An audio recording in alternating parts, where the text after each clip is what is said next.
Nós já vimos como que a gente vai usar, em que situação que nós vamos usar o pronome relativo que. Vale lembrar que o pronome relativo que, ele é um relativo básico, ele é usado em qualquer situação. Ou seja, ou melhor dizendo, ele pode substituir uma pessoa, uma coisa ou um lugar. Nós acabamos de ver onde que nós vamos usar, em que situação que nós vamos usar o pronome relativo que. O relativo que, ele é o relativo básico, ele é usado em qualquer situação. Melhor dizendo, ele pode se referir a um substantivo pessoa, coisa ou lugar. Nós acabamos de ver o exemplo substituindo o relógio que comprei, não é o relógio de que precisava. Disse para vocês, embora isso dependa muito de regência, que para saber se a gente vai colocar preposição ou não antes do pronome relativo, a gente deve tirar o relativo e colocar o substantivo que ele substitui no lugar. Como assim?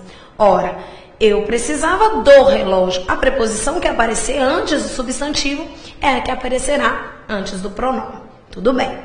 Daí, eu disse para vocês também uma informação que o pronome relativo que, ele só deve ser precedido de preposição monossilábica, enquanto o pronome relativo qual pode ter qualquer preposição. Nos exemplos que nós estudamos, a gente poderia usar o pronome relativo que foi o que fizemos, mas também poderíamos usar o qual. Vale lembrar que o qual, a qual, os quais e as quais também poderão substituir pessoas, coisas ou lugares. A grande questão é que o que não tem gênero e o qual, a qual, os quais e as quais deverá concordar com o seu substantivo antecedente. Vale lembrar também que dentro de uma construção, se você tiver dois antecedentes, um masculino e outro feminino, para evitar ambiguidade, nós devemos usar esse relativo que flexiona em gênero. Por exemplo, faça um livro para a editora que me ocupa o dia todo. Pera lá. Que me ocupa o dia todo? Será que esse pronome relativo que substitui livro ou substitui editora? Melhor para a gente não ter problema semântico, seria usar faça um livro para a editora a qual me ocupa o dia todo, retoma editora, faça um livro para a editora o qual me ocupa o dia todo, o qual retoma livro. Tudo bem, vamos aprender agora como que nós vamos usar o pronome relativo cujo. Vamos ver essa frase aí. Ali estava o garoto cujos olhos via algo de estranho. Vamos pensar nessa frase? E eu não quero me preocupar com divisão de orações agora, com transposição de dois períodos em um só. Nós fizemos isso numa primeira análise, mas a minha intenção neste momento é que vocês saibam e entendam o pronome relativo. Eu vou dizer para vocês que o cujos é o nosso pronome relativo. Nós sabemos o que é o relativo básico, nós temos o qual, quem, cujo, quanto, onde. Nós já vimos isso aí agorinha mesmo, um tempinho atrás. Vou dizer para vocês que esse pronome relativo cujos, ele inicia uma oração. Eu contei para vocês há um tempinho também que essa divisão que nós estamos fazendo é a divisão de um período composto, mais de uma oração, em duas orações. Mas eu não preciso que vocês saibam o nome. Eu preciso que vocês lembrem agora do conceito de pronome relativo, que é aquele termo que substitui o antecedente e relaciona duas ideias. Se ele relaciona duas ideias, duas orações, ele introduz uma nova oração. Tudo bem. Se eu disser para vocês cujos olhos, a primeira coisa que vocês têm de prestar atenção quando tiver um pronome relativo cujo na prova de vocês é o seguinte: o cujos sempre concorda com o substantivo posterior. Melhor dizendo, o cujo, cuja, cujos e cujas sempre concorda com o substantivo posterior, o que vem depois dele. Vale lembrar que esse ozinho, a, os e as, que vem no finalzinho de cujo, é como se fosse uma aglutinação do artigo com o pronome relativo. E se ele é um artigo, vem depois um substantivo. Vamos costurar os conhecimentos e a gente viu lá na aula de artigo que o artigo é filho do substantivo. O que significa? Significa que só tem um artigo se tiver um substantivo depois. E que esse artigo, já que ele se liga a um substantivo, ele concorda com ele em gênero e número. Não tem mistério. Eu vou dizer para vocês que nessa frase, cujos está no masculino e plural, porque concorda com olhos. O masculino e plural é como se fosse os olhos. Certo? Vou dizer para vocês, existe uma regra que a gente decora aí, que não se usa artigo depois de cujo. É óbvio. Se eu acabei de dizer para vocês que o cujo tem dentro dele um artigo, quem normal que usa dois artigos dentro de uma frase? Quem que fala, ô, rapaz é legal, a moça é chique. A gente não usa, a gente usa um artigo apenas. Dessa forma, essa decoreba que a gente faz está dentro da estrutura da língua, já que cujo tem artigo, não se usa outro. Vou dizer para vocês que essa estrutura cujos olhos significa os olhos do rapaz. Por quê? Cujos, queridos, cujo é um pronome relativo que marca posse entre dois substantivos. É do segundo em relação ao primeiro. Vou dizer para você, se eu tiver garota cuja mãe, a mãe da garota. Garoto cujos olhos, os olhos do garoto. Garoto cujo carro, o carro do garoto. Sempre o cujo vai marcar relação de posse entre substantivos. E se ele marca uma relação de posse entre substantivos, tá aí a segunda coisa que vocês devem conferir. Ora, o cujo tem que concordar com o substantivo posterior e ele tem de estar entre substantivos, marcando posse entre eles. Vamos ver nessa frase? A frase diz: cujos olhos, cujos concorda com olhos, fechou. Olhos do rapaz, fechou. O cujo até então está correto. Daí o nosso terceiro critério é saber se tem ou não preposição antes do cujo. Nós devemos saber, como assim lá, nós acabamos de ver no pronome relativo que, se esse relativo vai ser antecedido de preposição. O que vocês vão fazer? Depois de fazer a substituição, nós vamos ler a oração. Eu vi algo de estranho nos olhos do rapaz.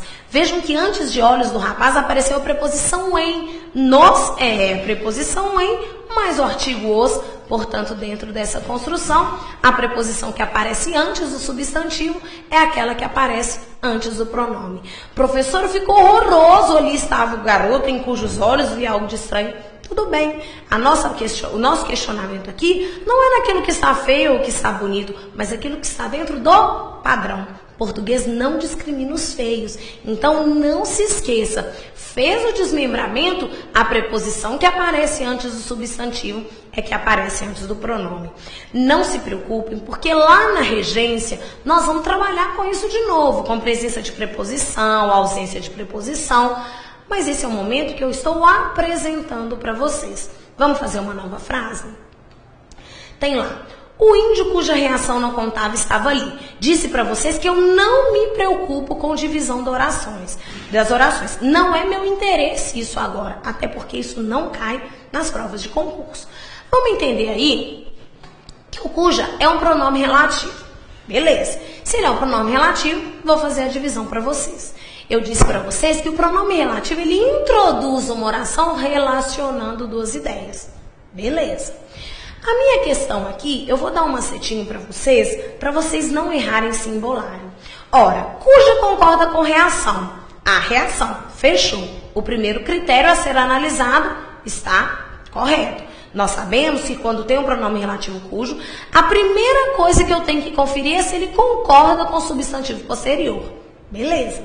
Vou dizer que ele está entre substantivos. Tem índio antes, reação depois. E existe uma relação de posse entre eles. Do segundo para o primeiro. Índio cuja reação, a reação do índio.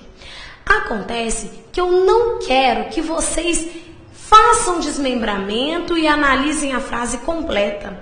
Eu quero que vocês façam desmembrados. Confirmaram a concordância? Esquece isso. Confirmaram a relação de posse entre eles? Esquece isso. Agora você vai tampar o pronome relativo cuja, isso é com cuja. Você vai tampar o relativo cuja e vai ler a oração sem ele. A preposição que aparecer antes do substantivo é que vai aparecer antes do cujo. Quer ver? Eu não contava com a reação. Professora, mas a ideia de posse está aí, gente. Se eu fosse fazer o desmembramento correto, eu diria que cuja reação significa a reação do índio. Então seria eu não contava com a reação do índio. Mas isso só serve para ficar nervoso e às vezes para vocês acharem uma preposição que não é cobrada na prova. Eu não sei se vocês enxergaram aí bonitinho, mas dentro desse conceito do cujo tem uma preposição de.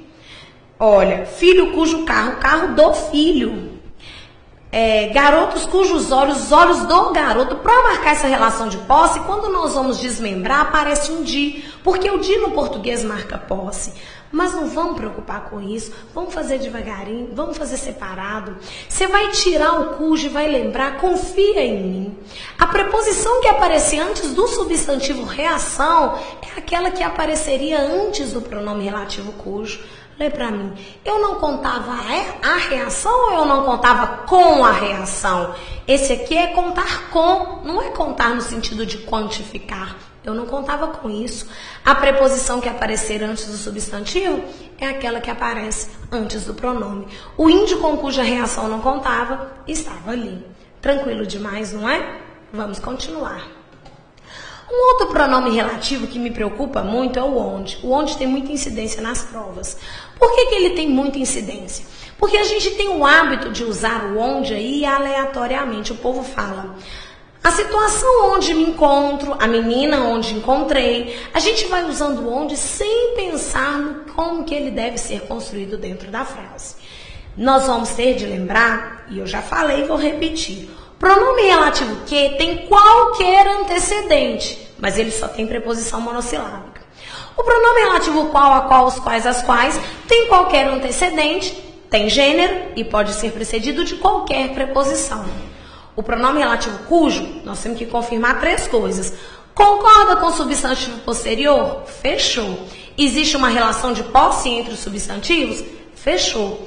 Tampa o cujo e veja a preposição, não é assim? A preposição que aparecer antes do substantivo é que aparece antes do pronome. Agora nós vamos entender o onde.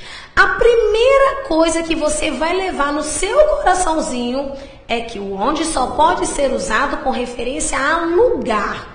Mais nada. A situação onde me encontro é errado, situação não é lugar. A menina onde encontrei, pera lá, onde encontrei, onde substitui menina, menina não é lugar. Então vamos entender aí. Eu nasci na casa, a casa será demolida. Se eu disser para vocês que eu tenho uma repetição de 2 substantivos aí, que seria o substantivo casa. Ora, professora, eu quero evitar essa repetição relacionando as 2 orações. Vou usar o pronome relativo. A casa onde nasci será demolida. Veja que eu substituí o primeiro, casa. A oração, a casa será demolida, permaneceu. Na segunda, eu tirei o casa e coloquei o onde no lugar. Se eu disser para vocês que o onde é o pronome relativo que substitui casa, casa é lugar. Até aí tudo bem. Acontece que não é só isso que você vai conferir, não. Além de conferir se o onde substitui lugar, você vai perceber se na estrutura a oração exige a preposição em. O onde, gente, é sinônimo de em que, de no qual, de na qual, de nos quais, de nas quais. Ou seja, ele tem dentro do conceito dele a preposição em. Eu já ouvi falar assim, professora, onde pode ser sujeito? Pode não. Nós sabemos que os pronomes relativos, eles podem exercer qualquer função exercida por um substantivo, mas o onde não pode ser sujeito. Sabe por que não pode ser sujeito? Vamos costurar as informações. Lá na aula de pronome pessoal, eu disse para você que o pronome pessoal reto funciona como sujeito. E sujeito é um elemento despreposicionado responsável pela flexão do verbo. Eu traduzi o conceito de sujeito, depois a gente discute isso mais lá na frente, se a preposição é regida, não é? Vamos deixar essas análises mais aprofundadas lá na sintaxe. Mas o meu conceito até então é que sujeito é um termo cujo núcleo sem preposição flexiona o verbo. Se o pronome relativo onde é sinônimo de em que, é o pronome relativo que, precedido, antecedido da preposição em. Vamos sem usar nome, vamos pelo bom senso. A casa onde nasci será demolida. Onde retorno a casa? Fechou. Vamos fazer o desmembramento? Eu nasci na casa. Nós combinamos que para saber a presença ou não da preposição antes do relativo, você vai tirar o relativo e colocar o substantivo no lugar. Ora, tirei o onde e coloquei casa. A preposição que aparecer antes do substantivo é que aparece antes do pronome. Olha lá que bonitinho. Na casa. Na em mais a. Apareceu a preposição em, então eu colocaria o onde, já que o onde é sinônimo de em que, no qual, na qual, nos quais, nas quais. Ou seja, eu poderia dizer, a casa em que nasci será demolida. Eu nasci na casa. A casa na qual nasci será demolida. Eu nasci na casa. A casa onde nasci será demolida. Eu nasci na casa. Estou dizendo para vocês que em todos os lugares que eu colocar onde, eu posso colocar em que. Mas nem todos os lugares que eu usar em que, eu posso usar onde. Por que, professora? Porque o em que pode ser usado para pessoa, para coisa ou para lugar. E o onde, só para lugar.